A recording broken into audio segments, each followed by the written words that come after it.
Salam Jawano. So we're discussing winter 22 paper 4-1, and the first question, you have to measure the refractive index of oil.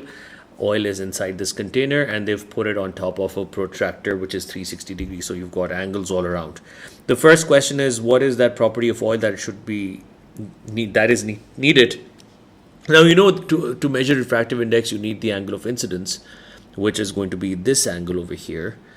And because you know that this is the normal, so normal and incident ray, this is my angle of incidence and this is my angle of refraction. I need a refracted angle, otherwise how would I measure refractive index? So oil must allow light to pass through. That is the property that I need. Measure the angle of refraction. So this is the refracted ray, this is the normal, and this is the angle of refraction that I'm finding. Now you know that this is 90 and this is 0. So this is 10, 20, 30, 40, 50, 60, 62, 64, 66, 68. And then naturally this is going to be 69, and 69 minus 90, this is going to be your angle of refraction, which is going to be 21 degrees, which is over here.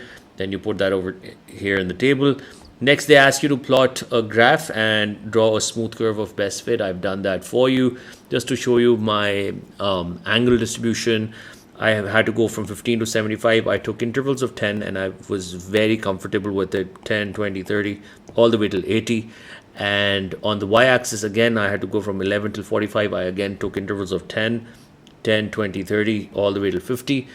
Always remember to mark your axes. It's not necessary to make these caps. I have a practice of making caps. So if you don't want to make them, that's fine. Now you plot the points. Angle of incidence is on the x-axis. Always read this carefully. Angle of refraction is on the y-axis. So 15 and 11 and so on and so forth. So 30 and 21, you can check this out. The points are 1, 2, 3, 4, and 5. And then you draw a smooth curve. And you can see that the curve was, the way to draw a smooth curve is just anchor your hand at one place and move it on the points first. Don't draw the line. Once you feel that you've perfected that position of your hand where you think it's going to cross all of the points, then you draw the line. And if there is a little variation, don't worry about it. Your answer will be very close to the right answer. And if one point is not on the line, or let's say it's slightly below or slightly above, that's completely fine. Okay, that's why they call it a smooth curve of best fit. Use your graph to determine the angle of refraction. For angle of incidence be 50. So I did that and I got 34. So I wrote 34 here. Refractive index sin I over sin R, I got 1.36. Give your answer to an appropriate number of significant figures. Always remember your answers have to be between 2 and 3 significant figures. Always. Sketch a graph of sin I and sin R. You know refractive index is constant, so sin I will be proportional to sin R. You already do this. So straight line. One reason why the practical method might not give an accurate answer, because the protractor, the refractive index depends on angle. And the angle that we're measuring will naturally have some problem in it. Why? Because the instrument has an error in it. And what is the error in my instrument? The error in my instrument is always, remember that it is going to be the least count, the error in the instrument. Let me write down, error in any instrument is its least count divided by 2. Least count is the smallest possible reading that you can take. So if this is 60 and this is 62, the least count is the smallest possible reading that I can take. Smallest possible reading is 2 degrees divided by 2. So the error that I have is going to be 1 degree, which is why I said that the uncertainty in my reading will always be there of 1 degree, which is why it will be difficult to calculate an accurate value for n. You could also say that the line of the curve of best fit is not the curve of best fit. And there are errors in drawing the curve of best fit, which is why that could also lead to errors. All right, question number 2. A student investigates the cooling of water. The apparatus is shown in figure 2.1. You have a 500 cm3 beaker and a 250 cm3 beaker, and you have a stop clock, and you have to cool the liquid down. As you can see that they've used the same amount of fluid that's needed at the start. And why do we stir before taking it? Because so the heat distribution is uniform, to ensure even temperature throughout. The student uses 200 centimeter cube of water in the same beaker in each test. One experimental variable that should keep constant for a fair comparison.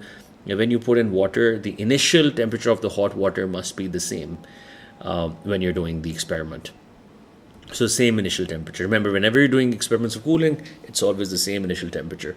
Now, they've said that the temperature decrease, so they do this experiment with the 500 cm cube beaker first.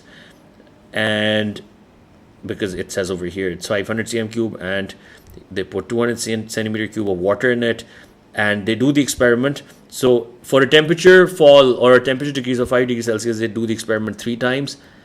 And then for a temperature decrease of 10 degrees, they do the experiment 3 times. This is the average time for this. They ask you to calculate the average time for temperature decrease of 5 degrees. So again, 82 plus 84 plus 82 divided by 3, 82.67. You have to look at your values. If you look at your values, all your values are given to 2SF, so the answer has to be 2SF. Whenever they give you data, you can play around with it. So 83. Similarly, over here in the previous question, it was sine I over sine R. It's 1.36, but let me just check. 1.36 is accepted, and 3SF or 2SF would also be acceptable. Exactly. So because there's no data to compare it with. If you look at this data in the table, you can have a comparison. Like, for example, they have not put any decimal numbers here, any decimal number here. So there's should be no decimal here, as there's no decimal over here. That's also one way of judging why we don't write 82.7, because there's no decimal anywhere. So why put the decimal?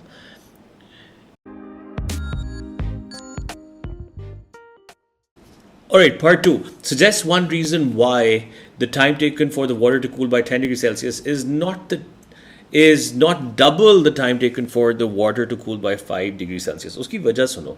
उसकी वजह ये है that the rate of cooling depends on temperature difference between the object and the surrounding. So yeah, so let me just quickly do it here. If this is a temperature axis, this is where the object is, and this is where the surrounding is. This is the surrounding temperature. Try to understand. Now, when the temperature drops by 5 degrees Celsius, you reach this point, correct? So the temperature difference between the object and the surrounding is big. But when you drop by another 5 degrees Celsius, which is here, so this is now a drop of 10 degrees Celsius. Now the difference between you and the surrounding is smaller. So is the gap same or does it change? The gap changes.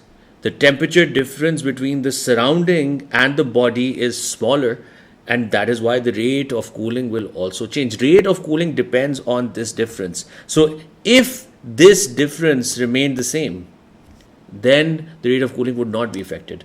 Rate of cooling depends on temperature difference between the object, which is me, and my surrounding.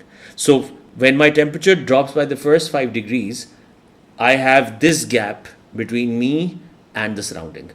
But if let's say my initial temperature is the same and my temperature drops by 10 degrees, now the gap is smaller, so the rate of cooling will be different.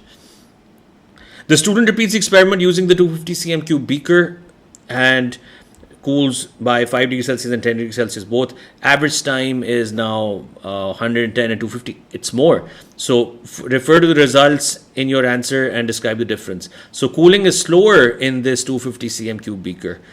And we can give reference, like for example, for 5 degrees Celsius temperature change in the 500 cm cube beaker, it took 83 seconds, whereas in the 250 centimeter cube beaker, it's taking 110 seconds.